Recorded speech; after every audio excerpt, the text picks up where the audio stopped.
Hi friends, ಎಲ್ಲರೂ ಹೇಗಿದ್ದೀರಾ? ಚೆನ್ನಾಗಿದ್ದೀರಾ? ನಾನು ಚೆನ್ನಾಗಿದ್ದೀನಿ, ನೀವು ಚೆನ್ನಾಗಿದ್ದೀರಾ ಅಂತ ಅನ್ಕೊತಾ ಇದ್ದೀನಿ. ಇವತ್ತೇನಪ್ಪ ಅಂದರೆ ರೆಸ್ಟೋರೆಂಟ್ ಸ್ಟೈಲಲ್ಲಿ ಸ್ನ್ಯಾಕ್ಸ್ ರೆಸಿಪಿ ತೋರಿಸ್ತಾ ಇದ್ದೀನಿ. ತುಂಬ ಈಸಿ ಮತ್ತು ಕ್ವಿಕ್ಕಾಗಿ ಮಾಡ್ಕೊಬೋದು. ಅಂದರೆ ಆಲೂಗೆಡ್ಡೆಯಲ್ಲಿ ಮಾಡೋದು. ಬನ್ನಿ ಹೇಗೆ ಮಾಡೋದು ಅಂತ ತೋರಿಸ್ತೀನಿ.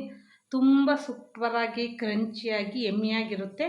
ಹೊರಗಡೆ ಕೋಟಿಂಗ್ ಎಲ್ಲ ಕ್ರಂಚಾಗಿರುತ್ತೆ, ಒಳಗಡೆ ಸಾಫ್ಟಾಗಿ ಚೆನ್ನಾಗಿರುತ್ತೆ. ಬನ್ನಿ ಹೇಗೆ ಮಾಡೋದು ಅಂತ ತೋರಿಸ್ತೀನಿ. ಹಾಗೆ ಏನೇನು ಬೇಕು ಅಂತಲೂ ತೋರಿಸ್ತೀನಿ, ಬನ್ನಿ. ಮೊದಲಿಗೆ ನೋಡಿ ಫ್ರೆಂಡ್ಸ್, ಅಂದರೆ 1/4 kg ಆಲೂಗೆಡ್ಡೆನ ಬೇಯಿಸಿ, ಅಂದರೆ 3 ಆಲೂಗೆಡ್ಡೆ ಬೇಯಿಸಿ ಸಿಪ್ಪೆ ಸುಲಿದು ಸ್ಮ್ಯಾಶ್ ಮಾಡಿ ಇಟ್ಕೊಂಡಿದ್ದೀನಿ. ಬ್ರೆಡ್ಡನ್ನ ಕ್ರಮ್ಸ್, ಅಂದರೆ ಬ್ರೆಡ್ಡನ್ನ ಪೌಡರ್ ಮಾಡಿ ಇಟ್ಕೊಂಡಿದ್ದೀನಿ. ಫುಲ್ ಬ್ರೆಡ್ಡನ್ನ ಪೌಡರ್ ಮಾಡಿ ಇಟ್ಕೊಂಡಿದ್ದೀನಿ. ಹಾಗೆ ಕ್ಯಾರೆಟ್ ಸಣ್ಣಕ್ಕೆ ಹೆಚ್ಕೊಂಡಿದ್ದೀನಿ ನೋಡಿ. ಕ್ಯಾರೆಟು, ಹಸಿಮೆಣ್ಸಿನ್ಕಾಯಿ, ಖಾರಕ್ಕೆ ಎಷ್ಟು ಬೇಕೋ ಅಷ್ಟು, 1 ಟೇಬಲ್ ಸ್ಪೂನಷ್ಟು ಪೆಪ್ಪರ್ ಪೌಡರ್, ಇದೇ ಖಾರ ಇದಕ್ಕೆ, ಇದು ಬಿಟ್ಟರೆ ಬೇರೆ ಇಲ್ಲ. ಹಾಗಾಗಿ ಕೊತ್ತಂಬರಿ ಸೊಪ್ಪು, ಇದು ಮೈದಾ ಹಿಟ್ಟು 4 ಸ್ಪೂನಷ್ಟು, ಕಾರ್ನ್ಫ್ಲೋರು ಒಂದು 5 ಸ್ಪೂನಷ್ಟು ತೊಗೊಂಡಿದ್ದೀನಿ. ಹಾಗೆ ಕ್ಯಾಪ್ಸಿಕಮ್, 1 ಕ್ಯಾಪ್ಸಿಕಮ್. ಇದಿಷ್ಟೇ ಫ್ರೆಂಡ್ಸ್. ತುಂಬ ಈಸಿಯಾಗಿ ಹೆಂಗೆ ಮಾಡೋದು ಅಂತ ತೋರಿಸ್ತೀನಿ, ಬನ್ನಿ. ಎಷ್ಟು ಕಲರ್ಫುಲ್ಲಾಗಿದೆ ಅಲ್ವಾ? ಈಗ ಮೊದಲಿಗೆ ಬೌಲಿಗೆ ಬೇಯಿಸಿಟ್ಕೊಂಡಿರೋ ಆಲೂಗಡ್ಡೆ ಹಾಕ್ಕೊತಾ ಇದ್ದೀನಿ ನೋಡಿ. ಸ್ಮ್ಯಾಶ್ ಮಾಡ್ಕೊಂಡು ಒಳ್ಳೆ ಎಲ್ಲದನ್ನು ಹಾಕಿ ಸ್ಮ್ಯಾಶ್ ಮಾಡ್ಕೊಳ್ಳೋದು. ಹಾಗಾಗಿ ಇದ್ರ ಜೊತೆಗೆ ಕ್ಯಾರೆಟ್ ಹಾಕ್ಕೊತಾ ಇದ್ದೀನಿ ನೋಡಿ ಫ್ರೆಂಡ್ಸ್. ಹಾಗೆ ಕ್ಯಾಪ್ಸಿಕಮ್, ಖಾರಕ್ಕೆ ನಮಗೆ ಎಷ್ಟು ಬೇಕೋ ಅಷ್ಟು ಹಸಿಮೆಣ್ಸಿನ್ಕಾಯಿ, ಹಾಗೆ ಕೊತ್ತಂಬರಿ ಸೊಪ್ಪು. ಕೊತ್ತಂಬರಿ ಸೊಪ್ಪು ಬೇಕು ಅಂದರೆ ಹಾಕ್ಕೊಬೋದು, ಬೇಡ ಅಂದರೆ ಸ್ಕಿಪ್ ಮಾಡ್ಬೋದು ಫ್ರೆಂಡ್ಸ್. ಈಗ ಪೆಪ್ಪರ್ ಪೌಡರ್, ಅಂದರೆ ಕಾಳು ಮೆಣಸಿನ ಪೌಡರು.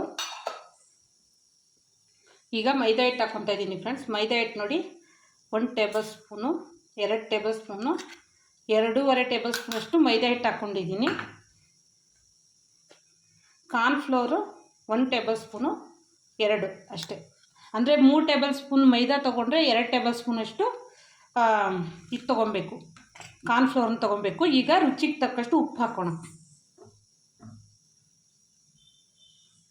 ಈಗ ರುಚಿಗೆ ತಕ್ಕಷ್ಟು ಉಪ್ಪು ಹಾಕಿದ್ದೀನಿ.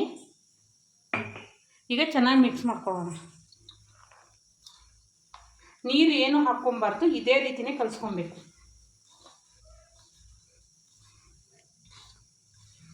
ನಿಮಗೆ ತೆಳು ಅನಿಸಿದ್ರೆ ಮತ್ತೆ ಹಿಟ್ಟು ಹಾಕ್ಕೊಬೋದು ಬೇಕಾದರೆ, ಮೈದಾ.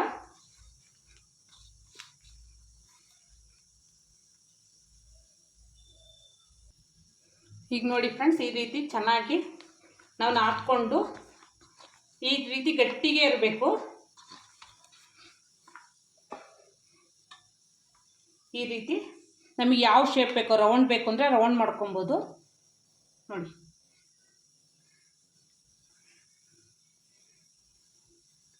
ಈ ರೀತಿ ಶೇಪ್ ಮಾಡ್ಕೊತೀನಿ ನಾನು. ಎಲ್ಲದನ್ನು ಇದೇ ರೀತಿ ಮಾಡ್ಕೊಬೇಕು ಫ್ರೆಂಡ್ಸ್.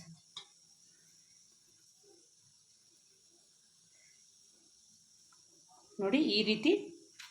ಈಗ ಈ ರೀತಿ ಮಾಡ್ಕೊಂಡಿದ್ದೀನಲ್ಲ, ಎಲ್ಲದನ್ನು ಈ ರೀತಿ ಮಾಡ್ಕೊಳ್ಳೋಣ ಫ್ರೆಂಡ್ಸ್. ಈಗ ನೋಡಿ ಎಲ್ಲದನ್ನು ರೆಡಿ ಮಾಡಿ ಇಟ್ಕೊಂಡಿದ್ದೀನಿ. ಈಗ ಕಾರ್ನ್ಫ್ಲೋರ್, ಅಂದರೆ ಇದಕ್ಕೆ ಬ್ಯಾಟರ್ ರೆಡಿ ಮಾಡ್ಕೊಬೇಕು. ಕಾರ್ನ್ಫ್ಲೋರನ್ನು ರೆಡಿ ಮಾಡ್ಕೊಳ್ಳೋಣ. ಈಗ ನೋಡಿ 2ರಿಂದ 3 ಟೇಬಲ್ ಸ್ಪೂನಷ್ಟು ಕಾರ್ನ್ಫ್ಲೋರ್ ಇದೆ. ಇದಕ್ಕೆ ನೀರು ಹಾಕಿ ಚೆನ್ನಾಗಿ ಮಿಕ್ಸ್ ಮಾಡ್ಕೊಳ್ಳೋಣ. ಅಂದರೆ ಇದು ಬ್ಯಾಟರ್ ರೆಡಿ ಆಗಬೇಕಲ್ವ, ಅದಕ್ಕೋಸ್ಕರ ಗಂಟಿಲ್ದಂಗೆ ಚೆನ್ನಾಗಿ ಬ್ಯಾಟರ್ ರೆಡಿ ಮಾಡ್ಕೊಬೇಕು.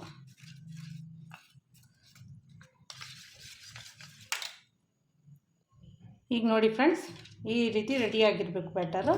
ಈಗ ಇದರೊಳಗೆ ನಾವು ರೆಡಿ ಮಾಡಿ ಇಟ್ಕೊಂಡಿರೋಂಥ ಸ್ಲೈಸಸ್ನ ಇದರಲ್ಲಿ ಎದ್ದು ಬ್ರೆಡ್ ಕ್ರಮ್ಸಲ್ಲಿ ಡಿಪ್ ಮಾಡಿ, ಅಂದರೆ ಈಗ ಮೊದಲಿಗೆ ಎಣ್ಣೆ ಕಾಯೋದಕ್ಕೆ ಇಡ್ತೀನಿ ಫ್ರೆಂಡ್ಸ್. ಈಗ ಎಣ್ಣೆ ಕಾಯೋದಕ್ಕೆ ಇಡ್ತಾ ಇದ್ದೀನಿ.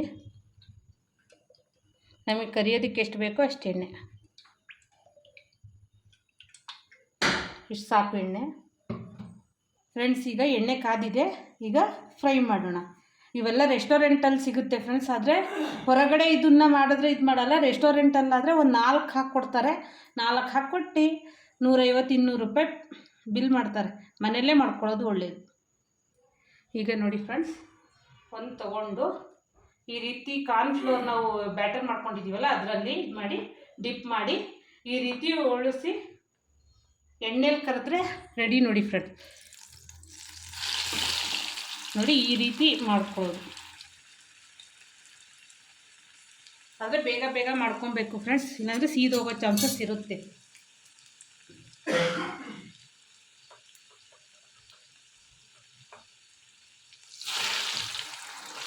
ಯಾಕಂದರೆ ಎಣ್ಣೆ ಕಾದಿರುತ್ತೆ ಅಲ್ವಾ, ಅದಕ್ಕೆ ಆಲ್ರೆಡಿ ಬೇಗ ಫ್ರೈ ಆಗಿಬಿಡುತ್ತೆ. ಸ್ವಲ್ಪ ಗೋಲ್ಡನ್ ಬ್ರೌನ್ ಬಂದರೆ ಸಾಕು ಫ್ರೆಂಡ್ಸ್, ತುಂಬ ಏನು ಬೇಯಬೇಕು ಅನ್ನೋದಿಲ್ಲ ಆಲ್ರೆಡಿ. ಯಾಕಂದರೆ ಎಲ್ಲ ಬೆಂದಿರೋ ಆಲೂಗೆಡ್ಡೆ ಎಲ್ಲ ಹಾಕಿರೋದ್ರಿಂದ ಬೇಗ ಇದಾಗ್ಬಿಡುತ್ತೆ. ಈಗ ತೆಗಿಯೋಣ ಫ್ರೆಂಡ್ಸ್. ಈಗ ನೋಡಿ ಈ ರೀತಿ ಬಂದಿದೆ, ತೆಗಿತಾ ಇದ್ದೀನಿ ನೋಡಿ ನಾನು. ನೋಡಿ ಈಗ ಉಳ್ಕಿದ್ದನ್ನೆಲ್ಲ ನಾನು ಮಾಡ್ಕೊತೀನಿ ಫ್ರೆಂಡ್ಸ್. ಈಗ ನೋಡಿ ಫ್ರೆಂಡ್ಸ್, ಅಷ್ಟು ಮಾಡ್ಕೊಂಡಿದ್ದೀನಿ, ಎಷ್ಟು ಚೆನ್ನಾಗಿ ಕಾಣಿಸ್ತಿದೆ ಅಲ್ವಾ, ಒಂಚೂರು ಬಿಡಲ್ಲ. ಈಗ ಒಂದನ್ನು ಕಟ್ ಮಾಡಿ ತೋರಿಸ್ತೀನಿ ಯಾವ ರೀತಿ ಕ್ರಂಚಾಗಿದೆ ಅಂತ. ನೋಡಿ, ನಾವು ಒಳಗಡೆ ಹಾಕಿರೋ ಸ್ಟಫಿಂಗು ನೋಡಿ ಫ್ರೆಂಡ್ಸ್, ಈ ರೀತಿ ಬರುತ್ತೆ. ರೆಸ್ಟೋರೆಂಟ್ಗಳಲ್ಲಿ ಈ ರೀತಿಯೇ ಮಾಡೋದು. ಹಾಗಾಗಿ ಈಗ ಪ್ಲೇಟಿಂಗ್ ಮಾಡೋಣ ಫ್ರೆಂಡ್ಸ್. ನೋಡಿ ಈಗ ಪ್ಲೇಟಿಂಗ್ ಆಯಿತು. ಟೊಮೊಟೊ ಕೆಚಪ್ ಜೊತೆಗೆ ನೋಡಿ, ಟೊಮೊಟೊ ಕೆಚಪ್ ನಾನು ಒಬ್ಬಳೇ ತಿನ್ನೋದಾಗ ಸ್ವಲ್ಪನೇ ಹಾಕ್ಕೊಂಡಿನಿ. ಪ್ಲೇಟಿಂಗ್ ನೋಡಿ ಎಷ್ಟು ಚೆನ್ನಾಗಿ ಕ್ರಿಸ್ಪಿಯಾಗಿದೆ. ರೆಸ್ಟೋರೆಂಟಲ್ಲಿ ಸಿಗೋದನ್ನು ನಾವು ಮನೆಯಲ್ಲೇ ಮಾಡ್ಕೊಂಡು ತಿಂದರೆ ಆರಾಮಾಗಿ ಎಲ್ಲರೂ ತಿನ್ಬೋದು. ಹಾಗಾಗಿ ನೋಡಿ ಈ ರೀತಿ ಮಾಡಿಕೊಡಿ, ನಿಮ್ಮ ಮನೇಲಿ ಎಲ್ಲರೂ ತಿನ್ನಿ ಮಾಡಿಕೊಂಡು ಹೇಗಿದೆ ಅಂಥೇಳಿ ಕಮೆಂಟಲ್ಲಿ ತಿಳಿಸಿ ಫ್ರೆಂಡ್ಸ್. ಹಾಗೆ ಈ ವಿಡಿಯೋ ಇಷ್ಟ ಆಯಿತು ಅಂದರೆ ಲೈಕ್ ಮಾಡಿ, ಶೇರ್ ಮಾಡಿ, ಕಮೆಂಟ್ ಮಾಡಿ. ಹಾಗೆ ಹೊಸ್ದಾಗಿ ನೋಡೋರಾದರೆ ಬೇಗ ಬೇಗ ಬೇಗ ಸಬ್ಸ್ಕ್ರೈಬ್ ಆಗಿ ಫ್ರೆಂಡ್ಸ್. ಬಾಯ್.